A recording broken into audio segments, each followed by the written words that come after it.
انت مش بائس اكتر من النظام حقير وسخ؟ مجيش اعلامه علشان يرد على شاب صغير او شاب صغير السن كأنس حبيب، وكبير اكبر حتى من أمة الرعاع اللي موجودة دلوقتي. راجل واحد بطوله، شاب واحد صغير السن قليل الخبرة، لكن عرف يعلم على الدولة المخصية بكامل.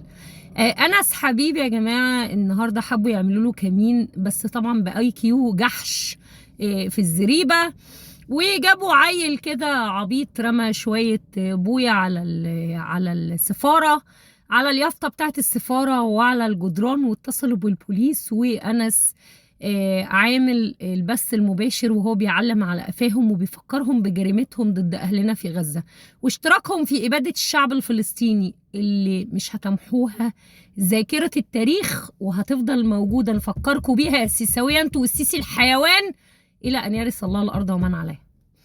فراحوا جايبين البوليس واتهموا أنس حبيب الشاب المصري البطل اللي عايش في هولندا إن هو اللي عمل الفعلة دي.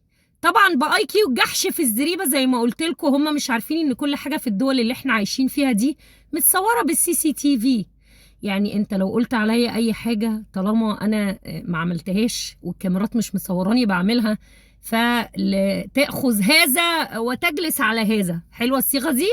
فطبعا وجهوا بما انهم هم اتهموه، فلازم الشرطه هنا على طول اوتوماتيك ان هي لازم تقبض على الشخص، حتى لو هيدخل اسم الشرطه لمده دقيقه واحده بس لغايه ما ياخدوا الايفيدنس اللي هو الفيلمينج اللي هو السي سي تي في، يطلبوه ويشوفوا فعلا ويتاكدوا ان في الدقيقه دي في الساعه دي وهو واقف ما لمس اي حد، ما ارتكبش اي جرم، مش زي ميدو بتاعكو ابو مطوه قرن غزال. فهمتوا؟ ولا سلاح آلي متصور بيه وبيفتخر بيه على صفحته اللي بعتناه هنا للكاونتر توريزم. فبصوا حبايبي، لما تتعاملوا معانا حاولوا تتعاملوا بدماغ انسان، بلاش دماغ واي كيو الجحش في الزريبه. خلاص انس يا حبايبي ما قعدش حتى ساعه واحده في اسم الشرطه وعمل لكم تاني بس مباشر من قدام سفاره الزريبه حاليا مصر سابقا. وطبعا اعلام الزرايب طلع يقول لك القبض على الاخواني انس حبيب امام مقر السفاره المصريه بهولندا. استاذ محمد باز خد ده يا حبيبي، خد ده العب فيه، العب فيه والعب بيه وابقى اقعد عليه. باي باي يا محمد يا باز. ومحدش يا جماعه ينشر الخبر ده اصلا، لان خلاص اخونا انس على الاسفلت وعامل لهم تاني بث مباشر من قدام سفاره الزريبه حاليا مصر سابقا.